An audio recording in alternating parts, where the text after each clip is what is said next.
मैं नरेश शांडिल्य जी को बुलाना चाहूंगी अब मंच पर।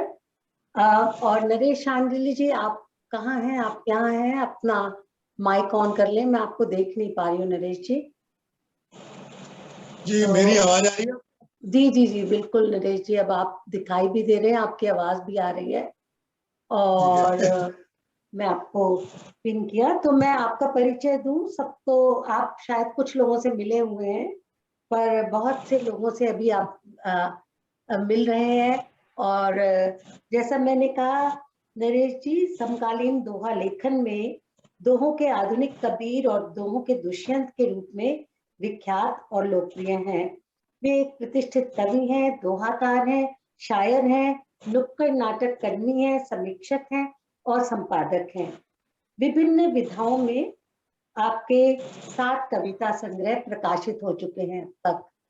और आपको हिंदी अकादमी दिल्ली सरकार का साहित्यिक कृति सम्मान, वातायन लंदन का अंतर्राष्ट्रीय कविता सम्मान, कविता का प्रतिष्ठित परंपरा ऋतुराज सम्मान प्राप्त है। और देश ही नहीं, विदेश में इंग्लैंड के 10 प्रमुख शहरों में 2 बार, थाईलैंड में बैंकॉक, साउथ अफ्रीका में जोहान्सबर्ग आदि में अनेकानेक विश्व हिंदी सम्मेलनों, अंतर्राष्ट्रीय संगोष्ठियों अभी और कवि सम्मेलनों में भी आपने महत्वपूर्ण भागीदारी की है। और साहित्य की अंतर्राष्ट्रीय त्रैमासिक पत्रिका अक्षरम संगोष्ठी का 12 वर्षों तक कुशल संपादन किया है। और आजकल फिल्म सेंसर बोर्ड, सूचना व प्रसारण मंत्रालय, भारत सरकार में सलाहकार सदस्य हैं। दिल्ली विश्वविद्यालय के विवेकानंद कॉलेज की संचालन समिति में मुख्य प्रमुख सदस्य हैं और स्वतंत्र लेखन कर रहे हैं। बहुत बहुत स्वागत आपका नरेश जी। बहुत बहुत आपने इस कार्यक्रम से जोड़ा मुझे। और सबसे पहले मैं पद्मेश जी को सादर प्रणाम करता हूं अपना। और पद्मेश जी से काफी समय बाद मुलाकात हुई है, रूबरू मतलब उनसे बात कर रहा हूँ। तो पद्मेश जी, आपको बहुत बहुत प्रणाम। बहुत नमस्कार नरेश जी, स्वागत। जी हाँ स्वागत नरेश जी, नमस्कार। बहुत बहुत धन्यवाद, अभिनंदन। मैं बहुत अच्छा संचालन कर रहे हैं संचालक महोदय, तो उनको धन्यवाद। हाँ जी, उनको बहुत अपना शुभकामनाएं देता हूँ। और सीधे अपनी गजल से शुरू करता हूँ। बहुत अच्छा लग रहा है, युवाओं के बीच में युवा ही है सब, जो थोड़ा देर से लिखना शुरू करते हैं, चाहे उम्र बड़ी हो जाए तो कविता कब से लिख रहे हैं, उससे उससे अगर देखें तो सारे युवा हैं। और कुछ लोगों को छोड़कर बाकी सभी युवा हैं। पद्मेश जी भी युवा ही लग रहे हैं मुझे। और रेखा जी, आपको मैं मुबारकबाद देता हूँ। आपका नया एक कविता संग्रह, नज़्मों की किताब आने वाली है, उसके लिए बहुत बहुत आपको मुबारक और आभार, बहुत बहुत धन्यवाद नरेश जी। उसके इंतजार में है हम। बहुत ही खूबसूरत किताब है और मैंने उसका मुझे ये मौका दिया, मैंने क्लैप भी लिखा है उसका। और उसकी सारी सब पूरी किताब से मैं गुजरा हूँ। बहुत ही खूबसूरत नज़्में हैं उसमें, एक ही मान को लेकर, एक ही लगभग। तो प्रेम पर इतनी बड़ी एक किस्म से नज़्म, उससे मैं कभी रूबरू नहीं हुआ था, लेकिन आपकी इस किताब से एक इतनी बड़ी नज़्म जो है, जो कि कई टुकड़ों में हमारे सामने आती है, तो आपको बहुत बहुत इसके लिए मुबारकबाद, शुभकामनाएं। बहुत धन्यवाद आपका नरेश जी। जी, मैं अब सीधे एक गजल सुनाता हूँ आपको। गजल का मतलब है, प्यार करो तो हमसे पूरा प्यार करो। वाह। प्यार करो तो हमसे पूरा प्यार करो, जो कमियां हैं उसको भी स्वीकार करो, जो कमियां हैं उनको भी स्वीकार करो, प्यार करो तो हमसे पूरा प्यार करो। और शेर देखें बतौर खास कि रस्सी की हस्ती रेशे रेशे से है, रस्सी की हस्ती रेशे रेशे से है, इसके बट को यूं मत तारम तार करो, इसके बट को यूं मत तारम तार करो, प्यार करो तो हमसे पूरा प्यार करो। चांद बनाया चांद को जिन जिन दागों ने, चांद बनाया चांद को जिन जिन दागों ने, उनकी फनकारी का भी सत्कार करो, उनकी फनकारी का भी सत्कार करो। और प्यार न हो पर प्यार सा हमसे कुछ तो है, प्यार न हो पर प्यार सा हमसे कुछ तो है, कम से कम इससे तो मत इनकार करो, कम से कम इससे तो मत इनकार करो। और आखिरी शेर है कि पीठ पे करके वार न दो यूं दिल पर जख्म, पीठ पे करके वार न दो यूं दिल पर जख्म, करना ही है तो सीने पर वार करो, करना ही है तो सीने पर वार करो, प्यार करो तो हमसे पूरा प्यार करो। एक गजल और सुनाता हूं आपको। पीछे मेरी आवाज साफ आ रही है आपको सबको? जी जी नरेश जी। हम सब म्यूट पर सिर्फ इसलिए है नरेश जी ताकि आपकी गजलों को, कविताओं को, दोहों को अच्छे से सुन सकें। परमेश जी आप अनम्यूट कर सकते हैं। जी जी जी, स्वागत स्वागत नरेश जी। जी परमेश जी नमस्कार। पीछे जो हम इतने बड़े एक कठिन काल से गुजरे हैं, तो वो कठिन काल से गुजरना जो है और उसको सहना, और अभी भी क्या पता आगे भी कितना कठिन काल है, तो पीछे मैंने अपने इस जो भी पीड़ा से गुजरने को एक गजल में कहा था, तो वो मैं गजल सुनाता हूँ। और ये अवसाद से निकालने वाली एक गजल है। जो लोग इस दौरान काफी अवसाद में चले गए थे, तो ये गजल जो है पूरी लोगों के लिए समझ लिए लिखी थी कि झुका ये सर उठाओ फिर कि ऐसे हार जाना क्या। जो लोग अवसाद में चले गए या जो इस दौरान हमारा साथ छोड़ गए, और उनके परिवार वालों को भी ये समर्पित है गजल कि झुका ये सर उठाओ फिर के ऐसे हार जाना क्या, कि खुद को आजमाओ फिर के ऐसे हार जाना क्या। झुका ये सर उठाओ फिर के ऐसे हार जाना क्या, कि खुद को आजमाओ फिर के ऐसे हार जाना क्या। ये बिखरे चांद तारे फिर समेटो अपनी दुनिया के, ये बिखरे चांद तारे फिर समेटो अपनी दुनिया के, फलक अपना सजाओ फिर के ऐसे हार जाना क्या। वाह फलक अपना सजाओ फिर, फलक अपना सजाओ फिर के ऐसे हार जाना क्या। और शेर देखें बतौर खास कि गमों से जूझना भी जीत से कमतर नहीं होता, गमों से जूझना भी जीत से कमतर नहीं होता। उठो मैदान में आओ फिर कैसे हार जाना क्या, उठो मैदान में आओ फिर कैसे हार जाना क्या। और खुदा जो खो गया है वो मिलेगा खुद के भीतर ही, खुदा जो खो गया है वो मिलेगा खुद के भीतर ही। तो खुद को गुनगुनाओ फिर ऐसे हार जाना क्या, तो खुद को गुनगुनाओ फिर कि ऐसे हार जाना क्या। और आखिरी शेर गजल का है कि सदा चलते चले जाना यही है मंत्र जीवन का। सदा चलते चले जाना यही है मंत्र जीवन का। ये साबित कर दिखाओ फिर कि ऐसे हार जाना क्या। ये साबित कर दिखाओ फिर कि ऐसे हार जाना क्या। झुका ये सर उठाओ फिर कि ऐसे हार जाना क्या। कि खुद को आजमाओ फिर कि ऐसे हार जाना क्या। वाह वाह, वाह नरेश जी, बधाई बधाई, बहुत बधाई। बहुत अच्छा। धन्यवाद। एक छोटी सी गजल और अंत में सुना देता हूँ कि शोहरत मिली है मुझको यूं रुसवाइयों के साथ।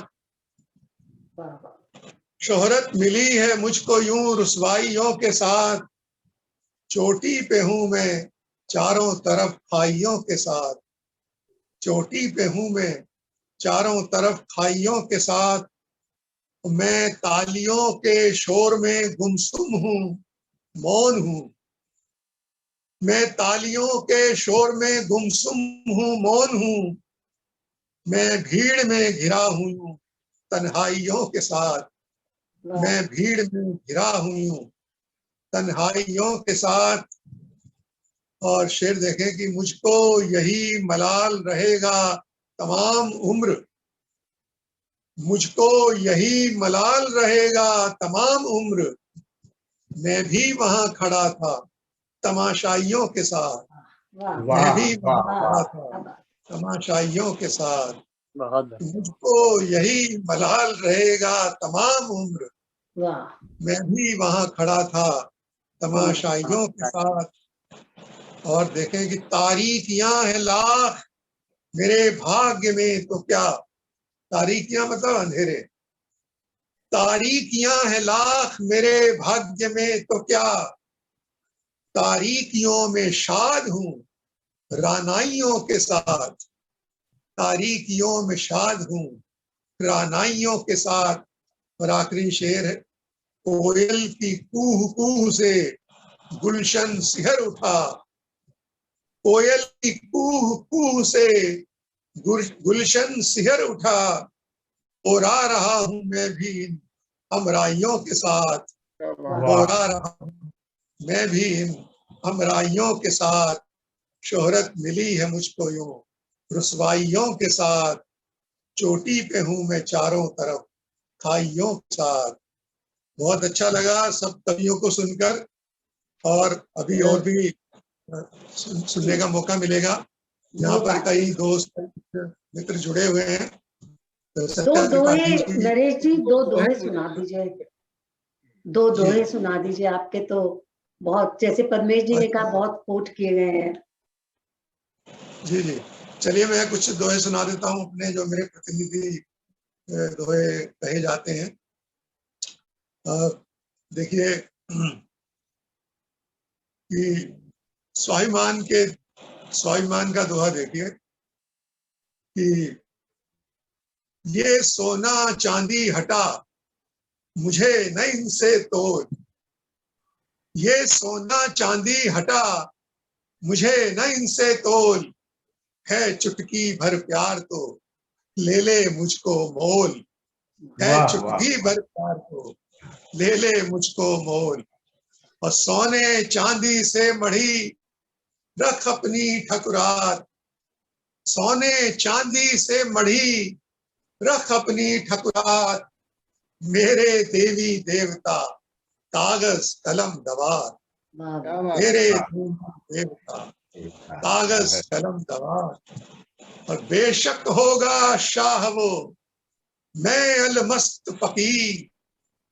बेशक होगा शाह वो मैं अलमस्त फकीर।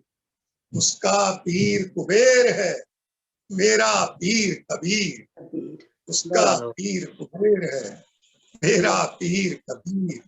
और बहुत इसी कड़ी का एक आखिरी दोहा सुनाता हूँ कि आप स्वाभिमान को ईश्वर के दरबार में भी, खुदा के दरबार में भी कायम रख सकते हैं। तो दोहा सुने कि आप ईश्वर के दरबार में खड़े होकर बोल रहे हैं कि जो भी रख इस हाथ पर रख इज्जत के साथ। खुदा से कह रहे हैं हम कि जो भी रख, सुख दे दुख दे, जो देना है दे, मैं तो तेरे दरबार पर हूं, तू अंतर्यामी है, तू जाने क्या देगा, लेकिन जो भी रख इस हाथ पर रख इज्जत के साथ, वरना लौटा दे खुदा मुझको खाली हाथ, वाह, वरना लौटा दे खुदा मुझको मुझको खाली हाथ। बहुत सुंदर, बहुत बहुत सुंदर नरेश जी। और इच्छा तो है सुनते जाएं। और अभी हमारे साथ डॉक्टर सुभाष शर्मा भी सामने दिखाई दे रहे हैं। डॉक्टर सुभाष शर्मा साहित्य संध्या का जो समूह है वो चलाते हैं और मेलबर्न में इंजीनियरिंग कॉलेज में विभाग अध्यक्ष हैं। तो कार्यक्रम के लिए मृणाल को फिर आमंत्रित करते हैं। धन्यवाद रेखा जी। और क्या सौभाग्य हमारा, नरेश जी बहुत बहुत सुंदर रचनाएं, बहुत ही प्रेरक रचनाएं। इन रचनाओं को सुनकर कई और रचनाएं फूट निकल पड़ती। तो ये एक श्रोता, एक स्रोत का काम करती हैं वरिष्ठ कवियों की रचनाएं। तो मैं बहुत धन्यवाद देता हूं। मैंने पिछले कई कार्यक्रमों में जहां जहां दोहे सुने हैं, वहां वहां नरेश जी आपके हस्ताक्षर जरूर पाए हैं। तो आपको पुनः धन्यवाद। और आपके आशीर्वाद से मैं इस कार्यक्रम को और आगे की तरफ ले जाता हूँ। ये लगभग हमारे अंतिम चरण में प्रवेश कर रहा है। और इसी के साथ मैं हमारे अगले युवा कवि जो मेलबर्न से हैं, युद्धवीर यादव, उन्हें बुलाता हूँ। मूलतः रेवाड़ी हरियाणा के रहने वाले, मेलबर्न में साहित्य संध्या से जुड़े हुए हैं। पिछले 3 साल से ये कई कार्यक्रमों में भाग भी ले रहे हैं। इन्हें सामाजिक परिवेश पर कविताएं लिखना पसंद है। इनके पसंदीदा कवि रामधारी सिंह दिनकर जी हैं। मैं युद्धवीर यादव जी को मंच पे आमंत्रित करता हूँ, कृपया वे आए और अपनी रचना सुनाएं। स्वागत है युद्धवीर। शुक्रिया सर, बहुत बहुत शुक्रिया आपका। और सबसे ज्यादा शुक्रिया रेखा जी का, जिन्होंने मौका दिया मुझे इस मंच पे बुलाया, इसके लायक समझा। और आप सभी से इजाजत लेते हुए मैं अपनी आज की कविता शुरू करता हूँ। तो एक छोटी सी कविता सुनाऊंगा, उसके बाद एक कविता सुनाऊंगा शहरीकरण के ऊपर, और उसके बाद मैं इजाजत लूंगा आप सभी से। तो मैं शुरू करता हूँ कि इस आईने में मैं बेनुक्स नजर आता हूँ, कि इस आईने में मैं बेनुक्स नजर आता हूँ, ये आईना कहीं माँ की मेरी नजर तो नहीं। हम तुम या वो सब तो बस जरिया है, हम तुम या वो सब तो बस जरिया है, सफर में तुम अकेले हो, कोई हम सफर तो नहीं। हर सुबह मैं दुआ में गरीब को रोटी मांगता हूँ, हर सुबह मैं दुआ में गरीब को रोटी मांगता हूँ। शाम में सोचता हूँ कि कहीं दुआ मेरी बेअसर तो नहीं, कि झड़ता है रात दिन किसी दिन टूट जाएगा, ये झड़ता है रात दिन किसी दिन टूट जाएगा, ये खंडहर है साहब किसी गरीब का सबर तो नहीं। वाह। जो ढह गई है मंजिलें तो आंधियों का दोष का, जो ढह गई है ये मंजिलें तो आंधियों का दोष का, पुख्ता करो कि लोहे में अपने ही कहीं जर तो नहीं। और आखिरी है कि उखड़ने लगे हैं पाँव अब कुछ करीबी रिश्तों के, उखड़ने लगे हैं पाँव अब कुछ करीबी रिश्तों के, जरा देखो तो रुख आंधियों का कहीं इधर तो नहीं।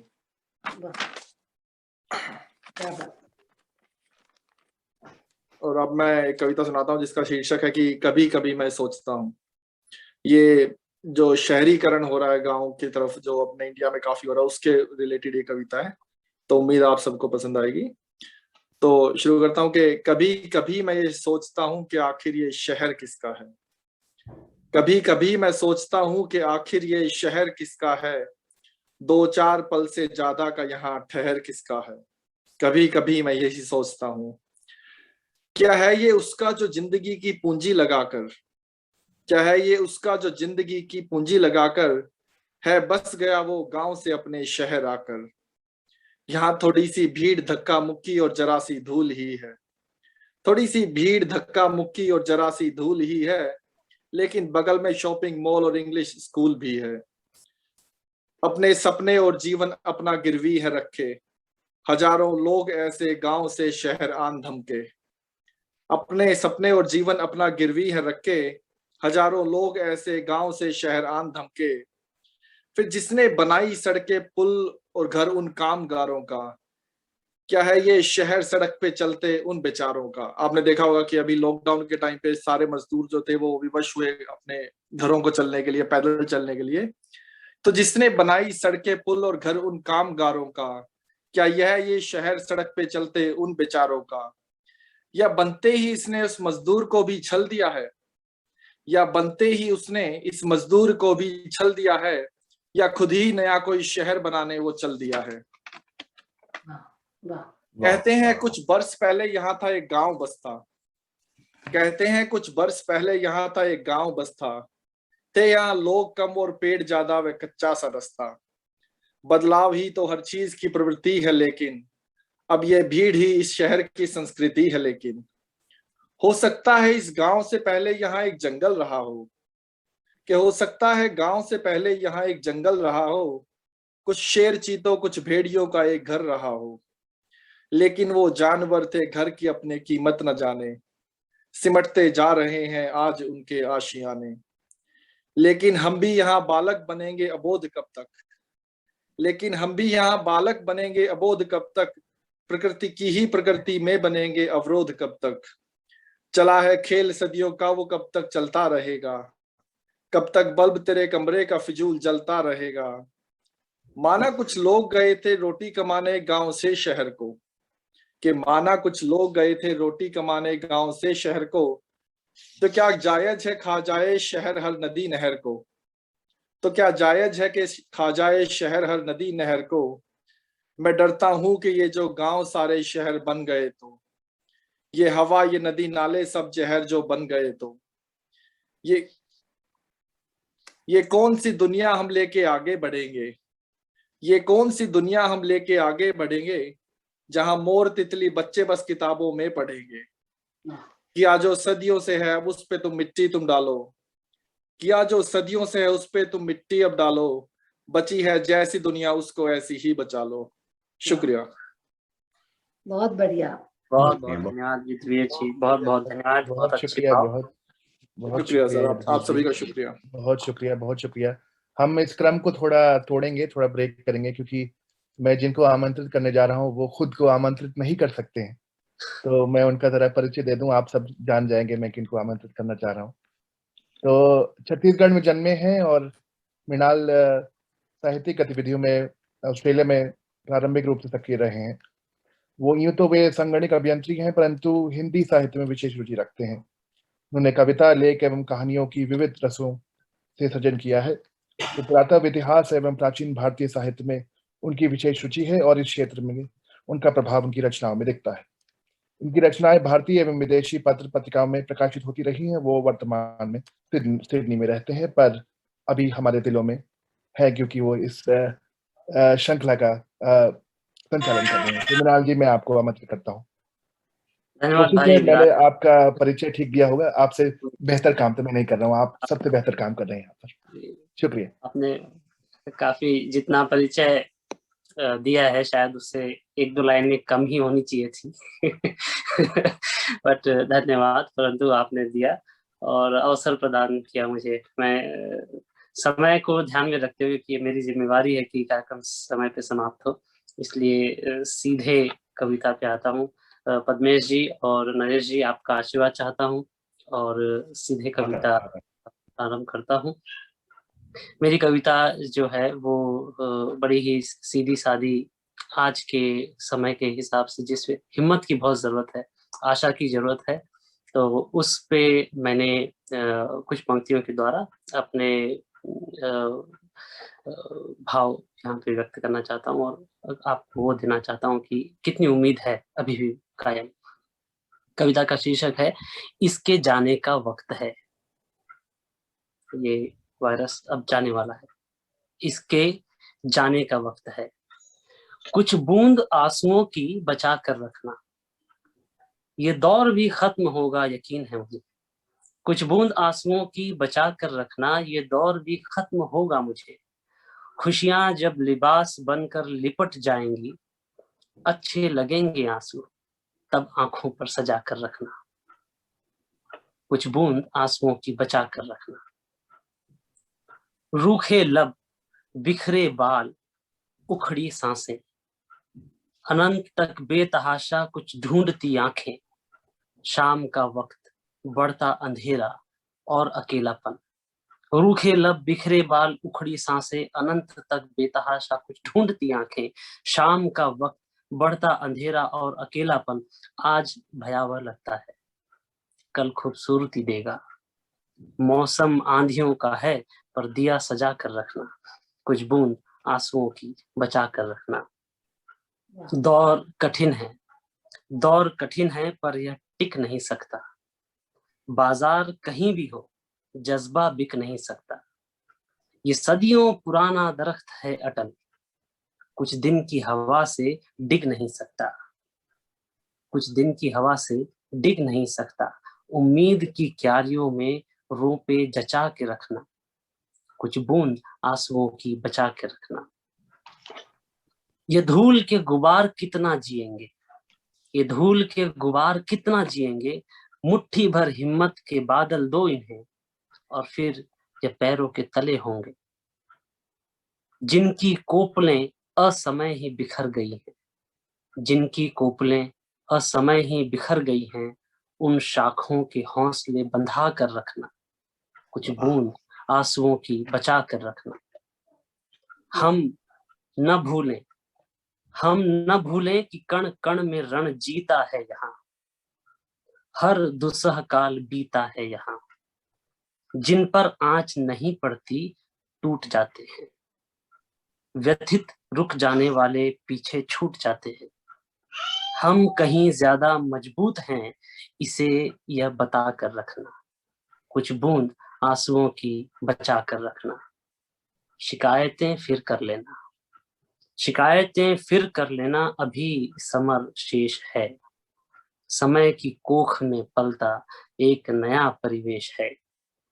आशा और निराशा दोनों, तुम किसके हो संग देख लो। सुर्ख है मेरा नहीं डरेगा, तुम अपने रुधिर का रंग देख लो। बाहर चुप, पर भीतर पूरा रण मचा कर रखना, कुछ बूंद आंसुओं की बचा कर रखना। यूं ना हो, यूं ना हो कि खुशियां बिखरे हुए तुम में से रिस जाए। यूं ना हो कि खुशियां बिखरे हुए तुम में से रिस जाए, शुष्क आंखों में अपने ही कहीं चुभ जाए। यूं ना हो कि बेहतर शाम आए और सूने द्वार से लौट जाए। अभी शोर है, पर मन में कहीं कोई धुन बजा कर रखना, कुछ बूंद आंसुओं की बचा कर रखना। इसके जाने का वक्त है। धन्यवाद। सुंदर, बहुत खूब, क्या बात है, क्या बात। बहुत अच्छे मैडम, बहुत अच्छे। धन्यवाद। इसी के साथ मैं बागडोर आपको वापस सौंपता हूँ। धन्यवाद। आपकी रचना भी हो गई और हमने बहुत सुंदर, बहुत अच्छी बात है। धन्यवाद विराट भाई, धन्यवाद रेखा जी। मैं कार्यक्रम के अगली कवित्री जो कि सिडनी से हैं, श्वेता शर्मा जी, उनको आमंत्रित करता हूँ। श्वेता जी पेशे से वकील और शौक से लेखक हैं। अपने विद्यार्थी जीवन में ये रंगमंच पर काफी सक्रिय रही हैं। वर्तमान में यूनिवर्सिटी ऑफ सिडनी में विद्यार्थी हैं। इनकी पहली किताब इस साल के अंत तक प्रकाशित होगी, जिसके लिए आपको बधाई हो। श्वेता जी भारत के उत्तर व पश्चिम भाग से संबंध रखती हैं और फिलहाल सिडनी में रहती हैं। श्वेता जी, आपका स्वागत है इस मंच पर। आइए और अपनी रचना पढ़िए। शुक्रिया मृणाल जी, और शुक्रिया रेखा जी इस कार्यक्रम से जोड़ने के लिए। और ये बहुत अच्छा मौका था हम लोगों के लिए नरेश जी और पद्मेश जी को सुनने का भी, क्योंकि उन्हें पढ़ा तो हमने है पर सुनने का मौका पहली बार लगा था। और साथ ही साथ में जितने सारे कवियों ने अभी तक कविताएं सुनाई, अक्सर ये हुआ है कि उनसे सुन के कुछ न कुछ सीखने को ही मिला है। तो मेरा रुझान अक्सर ऐतिहासिक और पुराने चरित्रों की तरफ बहुत रहा है, और खासकर उसमें भी महिला चरित्रों की तरफ, क्योंकि जितनी गहराई या जितनी परतें उन चरित्रों में दिखाई देती हैं, वो शायद आने वाले कई समयों के लिए काफी होंगी। और सबसे बड़ी बात ये है कि कई सौ साल बीत जाने पर आज भी वो सब अप्रासंगिक नहीं हुए हैं। वो चरित्र कहीं ना कहीं हमारे आसपास है। मेरी आज की कविता जो है, जो मैं सुनाने जा रही हूँ, वो द्रौपदी के सफर पर है। पर इसे लिखते हुए कई बार मुझे ऐसा लगा कि जैसे ये मेरी ही जिंदगी है जो कि मैं अभी जी रही हूँ इन सालों में। तो कविता का शीर्षक है यज्ञसेनी की तपस्या। और थोड़ा सा अगर मैं बैकग्राउंड दूं तो यज्ञसेनी द्रौपदी का दूसरा नाम है। द्रौपदी का जन्म यज्ञ से हुआ था। उनके पिता ने पुत्र की चाह में यज्ञ किया। पुत्र तो मिला पर साथ के साथ में द्रौपदी भी मिली। और यज्ञसेनी का जन्म जिन इंटरेस्टिंग सिचुएशन में हुआ था, जो जन्म से ही कुछ हद तक अनचाही थी, उनकी पूरी जिंदगी उतनी ही इंटरेस्टिंग रही। तो प्रस्तुत है मेरी कविता। यज्ञ की अग्नि शिखा से मत्स्य भेदी बाण तक, पांडवों की बेबसी से कौरवों की शान तक, मूक ही सहती रही आप वो अपनी व्यथा, आज भी संगत है कितनी यज्ञसेनी की कथा। जन्म जिसका आग से पर नियति जिसकी शीत थी, जन्म जिसका आग से पर नियति जिसकी शीत थी, एक को चुनकर भी वो 5 की मनमीत थी। एक को चुनकर भी वो 5 की मनमीत थी, 5 उसके संगी, फिर भी कहाँ कोई साथ था। भरी सभा जब लाज खोई, ना बढ़ा कोई हाथ था। राजपुत्री महारानी थी वो हस्तिनापुर शासिनी, राजपुत्री महारानी थी वो हस्तिनापुर शासिनी, भूल सब अब मात्र थी अपदस्थ वो वनवासिनी। बहू पत्नी माँ बनी, बहू पत्नी माँ बनी, पर प्रेमिका भी वो बनी क्या। चुनते देख नए संगी, मन पे उसके थी ठनी क्या। पिता खोए भाई खोया, खो दिए बेटे सभी, छिना उससे वो भी जो वो पा ही ना पाई कभी। पिता खोए भाई खोया, खो दिए बेटे सभी, छिना उससे वो भी जो वो पा ही ना पाई कभी। फिर भी सदा सुनते आए युद्ध का कारक थी वो, फिर भी सदा सुनते आए युद्ध का कारक थी वो, सैकड़ों का काल हजारों की सहारक थी वो कि जिसको बांट के भी किसी ने पाया नहीं, वो कि जिसको बांट के भी किसी ने पाया नहीं, नाम पर उसके लड़े पर उसे ही बचाया नहीं। हाथ छूटे साथ छूटे, मुड़ के भी कोई ना आया, हाथ छूटे साथ छूटे, मुड़ के भी कोई ना आया। खाली कोख और सूना मन ही सदा जिसने हिस्से पाया।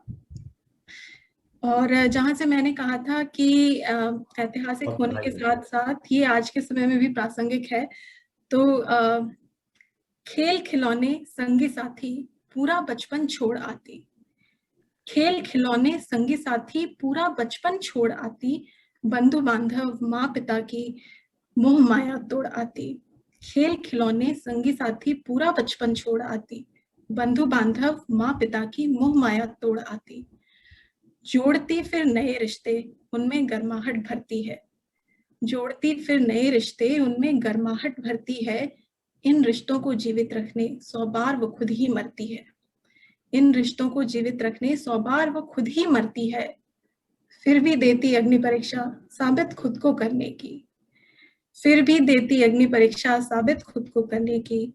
हर बार द्रौपदी सजा पाएगी क्या अर्जुन को वरने की। शुक्रिया। बहुत सुंदर, बहुत सुंदर, बहुत बहुत धन्यवाद। बहुत बढ़िया, बहुत बढ़िया, बहुत सुंदर, बहुत सुंदर। आपने एक ऐतिहासिक कविता को एक नए रूप में आपने परिभाषित किया और बहुत ही अच्छे से, बहुत ही बखूबी परिभाषित किया। तो मैं अब अगले चरण में आमंत्रित करना चाहूँगा स्वयं अध्यक्ष महोदय को, पद्मेश जी को। अध्यक्ष महोदय जी, पद्मेश जी आप आइए और आप अपनी कुछ रचनाएं हमें अवश्य सुनाइए। बहुत बहुत आभार, धन्यवाद मृणाल जी सुंदर संचालन के लिए। मैं अपनी 1-2 रचनाएं प्रस्तुत करता हूं। एक जो मेरी प्रतिनिधि रचना है जिसने मुझे बहुत पहचान दी, हमारे यहाँ मैं पश्चिमी देशों के माध्यम से अपनी बात कह रहा हूँ, लेकिन इसमें भी ऑस्ट्रेलिया शामिल हो जाता है कि हमारे यहाँ हिंदुस्तान से, पाकिस्तान से, भारतीय उपमहाद्वीप से, कि जो लोग पश्चिमी देशों में या ऑस्ट्रेलिया ऐसे देशों में निकल जाते हैं, इस भाव के साथ जाते हैं कि वे वहाँ जाएंगे, कुछ योग्यता हासिल करेंगे, कुछ धन कमाएंगे और फिर वापस लौट आएंगे भारत में, अपने गांव मोहल्ले शहर में कोई कारोबार शुरू करेंगे, तो अपने मित्र परिवारों के साथ इस वायदे इरादे के साथ निकलते हैं, परंतु वहीं पर बस जाते हैं। तो उसी भाव को लेकर मेरी यह कविता है कि देकर माँ की आंखों में प्रतीक्षा की झपकियां, आया था परदेश में लेकर पीठ पर पिता के दुआओं की थपकियां।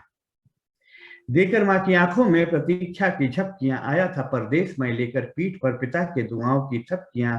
कुछ ही वर्षों में हो गया वह सब कुछ हासिल जो पर्याप्त था 4 पहियों के वाहन के लिए, मार्बल के आंगन के लिए। मैंने भेजा माँ को एक नया ऐनक, पिता के लिए छड़ी एक नई खड़ी। शायद उसी ऐनक को पहनकर लिखा था माँ ने, देख सकती हूँ तुम्हारी तस्वीर बिना इस ऐनक के भी, और हमारे यहाँ पिता की छड़ी लकड़ी की नहीं, लड़के की होती है। तुमने भेजी है एक घड़ी बढ़िया, किंतु यहाँ तो लम्हे आती हैं प्रतीक्षा की कितनी ही घड़ियां। इससे पहले कि रोम मेरे हृदय का बांध पाता निर्णय की कोई डोर, करने लगा इशारा मस्तिष्क मेरे पुत्र के नन्हे साफ सुथरे पैरों की ओर। छोड़ आया हूं एक नगर से दूसरे नगर में, अपने सफर में संघर्ष के जो छाले फिर उगेंगे वो इन पैरों पर मेरे लौटने पर। मैंने रख दिया किसी कोने में स्वदेश लौटने का इरादा, माँ को दिया हुआ वो खामोश वादा। मुझे याद है एक बार फिर लिखा था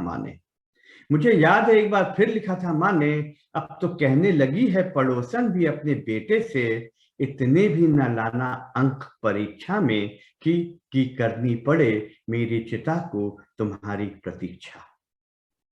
उस समय भी मुड़कर देखा था मैंने पूरब का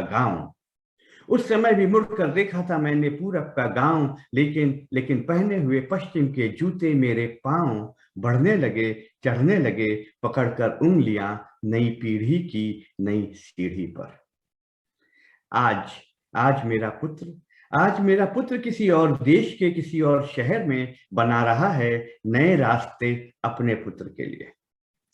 आज मेरा पुत्र किसी और देश के किसी और शहर में बना रहा है नए रास्ते अपने पुत्र के लिए, और मैं देख रहा हूँ सामने दीवार पर टंगी हुई एक नई छड़ी, मेज पर रखी हुई एक नई घड़ी, शायद अपनी माँ के ऐनक से। बहुत अच्छा। पीढ़ियां दर पीढ़ियां, सीढ़ियां दर सीढ़ियां, सीढ़ियां दर सीढ़ियां, पीढ़ियां दर पीढ़ियां, वही छड़ी, वही घड़ी, वही ऐनक। उम्र ही नहीं है, कुछ और भी है जो देती है चेहरों को झुर्रियां, ये छड़ी, ये घड़ी, ये ऐनक। धन्यवाद। बहुत सुंदर, बहुत अच्छी, बहुत बढ़िया, बहुत सुंदर। एक और सुनाइए। चलिए, एक और मेरी जो प्रवासी पुत्र कविता है मैं वह प्रस्तुत करता हूँ कि प्रवासी पुत्र अखबार वालों के बिल नहीं चुकाता, यात्रा के लिए ट्रेन या बस की बुकिंग नहीं करवाता, रात बिरात पिता के खांसने पर उन्हें पानी नहीं पिलाता, या फिर दौड़ कर नुक्कड़ से दवा की 2 गोलियां नहीं लाता। वह एक चश्मा टूटने पर नया चश्मा नहीं बनवाता, रोज सुबह पिता के पांव छूकर काम पर नहीं जाता। वह तो नई भाषाओं के अक्षरों में अपनी मात्राएं स्वयं खोजता है। एक बार फिर चलता है घुटनों के बल, नए संघर्षों से जूझता, नया कल ढूंढता। धूप के दिन, बारिशों की रात, खुद ही बनता है अपना साया। धूप के दिन बारिशों की रात खुद ही बनता है अपना साया। वह जानता है उसकी छत उसके सर पर नहीं घर पर है।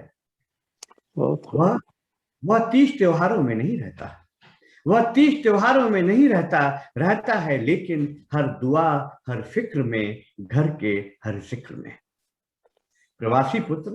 प्रवासी पुत्र पिता की उंगलियां थाम कर चलना शायद इसलिए नहीं सीखता कि एक दिन उसके कांधे पर हाथ रख कर चल सकेंगे उसके पिता। प्रवासी पुत्र पिता की उंगलियां थाम कर चलना शायद इसलिए नहीं सीखता कि एक दिन उसके कांधे पर हाथ रख कर चल सकेंगे उसके पिता।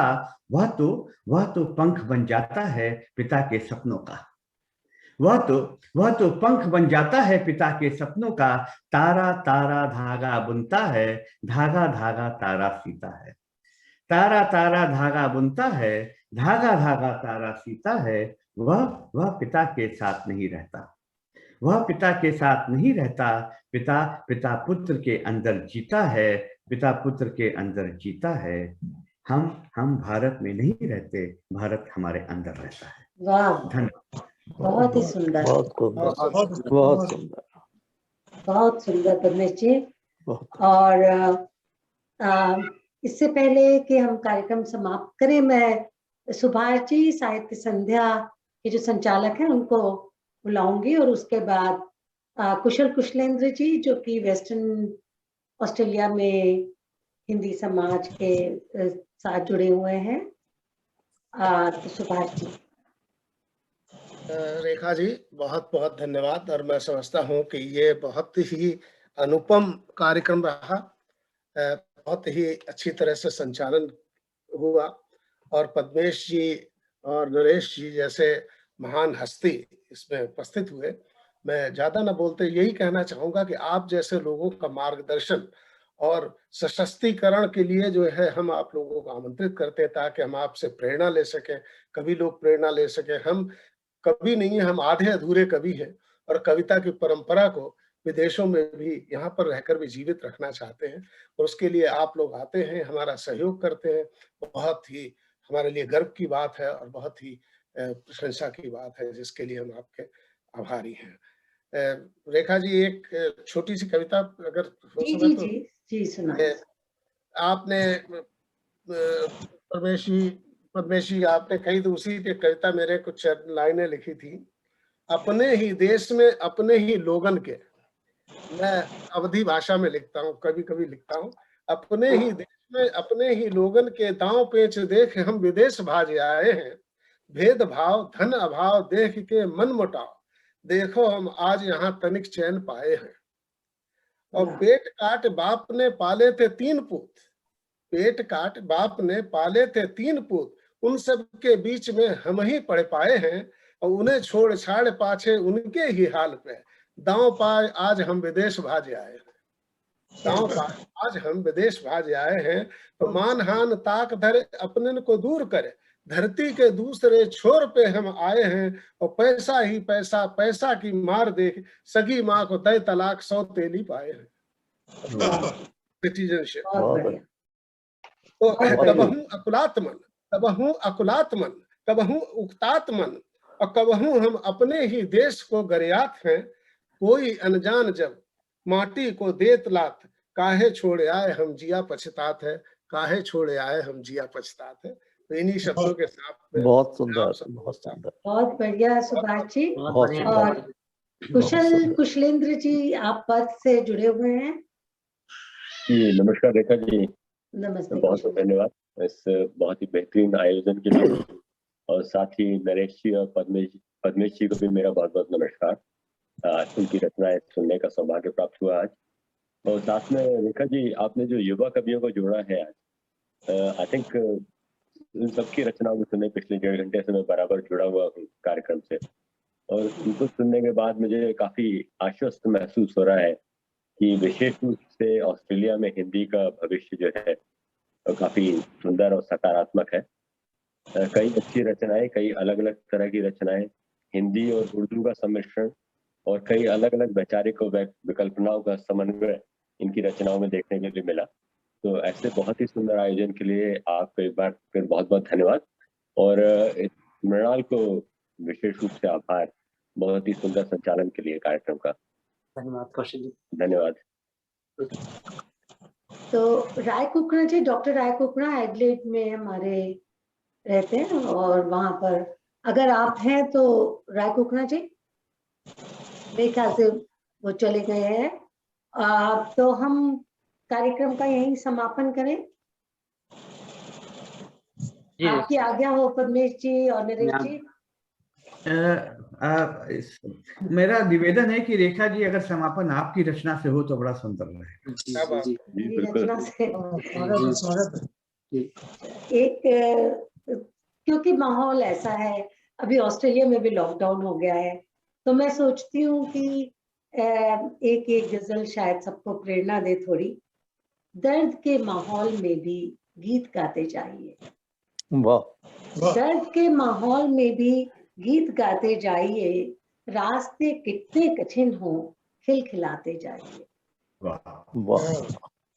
हम नशी कोई मिलेगा और सफर कट जाएगा, हम नशी कोई मिलेगा और सफर कट जाएगा, दिल में ये ख्वाहिश लिए बस गुनगुनाते जाइए, दिल में ये ख्वाहिश लिए बस गुनगुनाते जाइए, और सीखिए कुछ इस तरह से हार जाने का हुनर, सीखिए कुछ इस तरह से हार जाने का हुनर, दूसरों की जीत पे भी मुस्कुराते जाइए।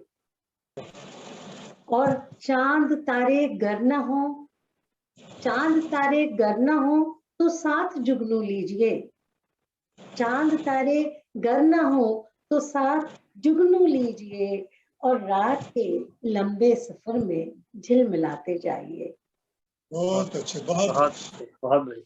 और आखिरी शेर है, बन न पाए महफिलों की रोशनी तो क्या हुआ, बन न पाए महफिलों की रोशनी तो क्या हुआ, झोपड़ी का दीप बनकर टिमटिमाते जाइए, और झोपड़ी का दीप बनकर टिमटिमाते जाइए, दर्द के माहौल में गीत गाते जाइए। बहुत सुंदर रेखा जी। बहुत बहुत आभार, बहुत बहुत आभार सबको। नमस्कार। और पद्मेश जी, अब आपको एक बार और माइक देती हूँ, अगर कुछ कहना चाहें। जी बहुत बहुत धन्यवाद, बहुत सुंदर आयोजन रहा। मैं अपनी बात पहले ही मैंने अपनी बात वैसे कह दी अध्यक्षीय संबोधन, लेकिन इतना अवश्य कहूंगा कि जो और मेरे उसके बाद जो कवि आए हैं, कविता जी, विराट जी, मनीत जी, यूवी जी, मृणाल जी ने तो बहुत ही सुंदर संचालन के साथ अपनी कविता रखी। श्वेता जी, आप सबको बहुत बहुत बधाई।